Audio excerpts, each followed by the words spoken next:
ঘোড়ার গাড়ি বা টমটম এই ঐতিহাসিক গাড়ি পুরান ঢাকার ঐতিহ্যকে বহন করছে, কিন্তু এই ঐতিহ্যের আড়ালে রয়েছে এক নীরব কষ্ট। প্রতিদিন ঘন্টার পর ঘন্টা যাত্রী বহন করছে শারীরিক অসুস্থতা এবং ক্ষুধার্ত অবস্থায়। আজকে জানাবো সেই ঐতিহ্যের আড়ালে নীরব কষ্টের গল্প।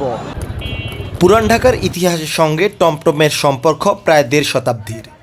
ইতিহাসবিদদের মতে ১৮৫৬ সালের দিকে ঢাকায় ঘোড়া গাড়ির প্রচলন শুরু হয়। তখন এটি ছিল নবাব, জমিদার ও আভিজাত শ্রেণীর অন্যতম প্রধান বাহন। সময়ের পরিবর্তনে শহরে এসেছে অসংখ্য আধুনিক যানবাহন, কিন্তু পুরান ঢাকার কিছু এলাকায় এখনও টিকে আছে এই ঐতিহ্য। বর্তমানে এসব টমটম মূলত গুলিস্তান থেকে সদরঘাট রুটে যাত্রী পরিবহন করে। পাশাপাশি বিয়ে, বরযাত্রা, বিভিন্ন সামাজিক অনুষ্ঠানে ঐতিহ্যের প্রতীক হিসেবেও ব্যবহার করা হয় এই ঘোড়ার গাড়ি। ভোরের আলো ফোটার সঙ্গে সঙ্গেই শুরু হয় ঘোড়াগুলোর কর্মব্যস্ততা। সারাদিন একের পর এক ট্রিপ, গুলিস্তান থেকে সদরঘাট, আবার সদরঘাট থেকে গুলিস্তান।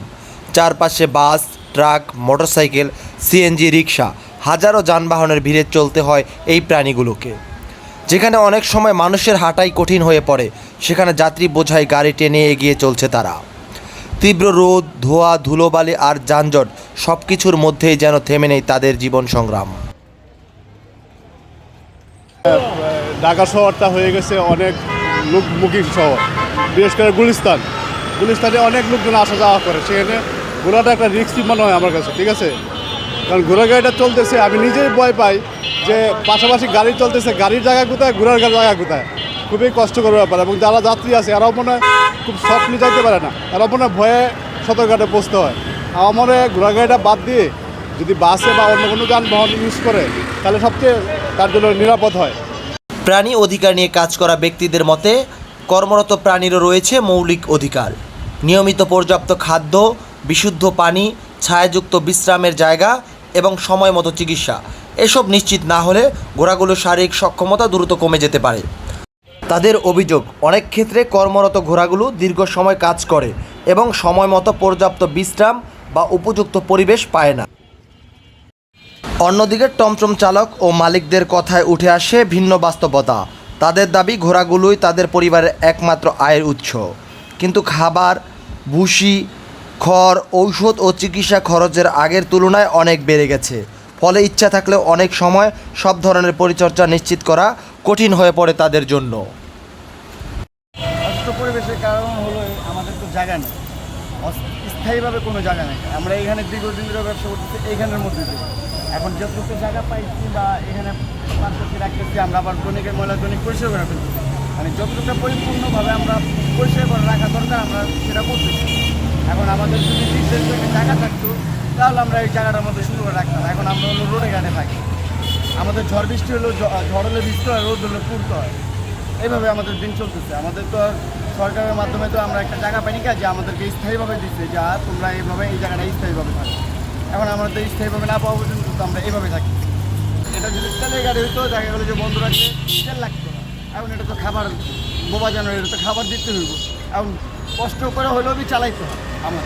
এখন করার কিছু নাই, তো যত তো এটা বোবা জানোয়ার, ওটা তো আর না খায় রাখতে পারবো না, ওর তো খাওয়াইতে হইব। কারণ খাওয়াইতে হলে খাওয়ানোর টাকাতে আমাদেরকে গাড়ি চালাইতে হয়, কম বেশ করে সবার সাথে যুদ্ধ করে আমাদের চলতে হয়। বিশেষজ্ঞরা বলছেন, বিয়ে, বরযাত্রী কিংবা বিশেষ আয়োজনে ঐতিহ্যবাহী বহনের হিসাবটা টমটমের ব্যবহার করা এক বিষয়, কিন্তু প্রতিদিন যাত্রী পরিবহন ঘোড়াগুলোর উপর কতটা চাপ পড়ছে সেটি গুরুত্বের সঙ্গে বিবেচনা করা দরকার। একদিকে ঐতিহ্য রক্ষা, অন্যদিকে প্রাণী কল্যাণ, এই দুইয়ের মধ্যে ভারসাম্য আনতে হবে। যুগের চাহিদার সাথে সব কিছু কিন্তু পরিবর্তন হবে। তো এই যে ঘোড়ার গাড়িটা শহরে এটা দিন দিন কমে যাচ্ছে, সেটাই কিন্তু স্বাভাবিক। এটা যদি বেড়ে যায় তাহলে কিন্তু অস্বাভাবিক। কেন অস্বাভাবিক? যে এখন যানবাহন অনেক, যানবাহনের ভিড়ে যানবাহনেই চালানো মুশকিল। সেখানে একটা প্রাণী, সেই প্রাণীকে ওই যানবাহনের ভিতরে গাদাগাদি করে ঢুকিয়ে দেওয়া, মানে এটা আমি মনে করি অমানবিক। কারণ ওদেরও তো একটা ভয় আছে, তাই না? এবং আমি মনে করি এটা আনএথিক্যাল এই সেন্সে বলছি যে ওরও তো জীবন আছে, ওরও ভিতরেও তো ভয় আছে। সেইটাকে আমরা উপেক্ষা করতেছি, হ্যাঁ, অবহেলা করছি। এটা একটা ইম্পর্ট্যান্ট বিষয়। আর হলো যেহেতু এখন যানবাহন হয়ে গেছে, সুতরাং ঘোড়ার গাড়ি ঐতিহ্যের জন্য যে আমরা শহরে ঢুকাই দিতে হবে এইটা কোনো কথা নেই, এটা কোনো যুক্তি হতে পারে না। হ্যাঁ, এটা হয়তো বিশেষ বিশেষ কিছু জায়গায়, হয়তো যেসব জায়গায় যানবাহন কম, শহরের অন্য শহরে, ছোট শহরে যেখানে হয়তো যানবাহন কম, অথবা শহর না কোনো জায়গায় হয়তো ইকো ট্যুরিজম আজকাল করে উঠছে বিভিন্ন জায়গায়, তাই না? মানুষজন ঘোড়ার গাড়ি চড়তে মজা পায়, তখন সেসব জায়গাগুলোতে হয়তো এইগুলো ব্যবহার করা যেতে পারে, কিন্তু শহরে না, বিশেষ করে ঢাকা শহরে তো অবশ্যই না। আইনশৃঙ্খলা বাহিনীর সদস্যরা বলছেন, আমরা সড়কে ঘোড়ার গাড়িগুলো দেখলে এই যানজট থেকে দূরে সরিয়ে দেওয়ার চেষ্টা করছি, তারপরেও আমাদের অগোচরে তারা চলে আসছে। আর ঘোড়ার গাড়ি যখন আসে আমরা চেষ্টা করি এগুলা তারাই দিয়ে এলাকাটা ফাঁকা রাখার জন্য যথাসাধ্য চেষ্টা করি আর কি। তারপরে আমাদের অগোচরে হঠাৎ দু এক জায়গায় দাঁড়ায় যায়, তবে লাশে আমরা যতটুকু সম্ভব রাস্তাটা ক্লিয়ার রাখার জন্য ওদেরকে যেভাবে সরাই দেওয়া উচিত আমরা সরাই দেওয়ার চেষ্টা করি সবসময়। পুরান ঢাকার এই টমটম শুধু একটি বাহন নয়, এটি আমাদের ইতিহাস আর ঐতিহ্যের অংশ, কিন্তু এই ইতিহাসের ভার বহন করছে কিছু নির্বাক প্রাণী।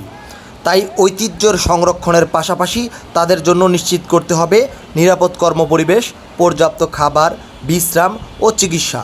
কারণ একটি মানবিক শহর শুধু মানুষের জন্যই নয়, এই অবলা প্রাণীগুলোর জন্য সমান নিরাপদ হওয়া উচিত।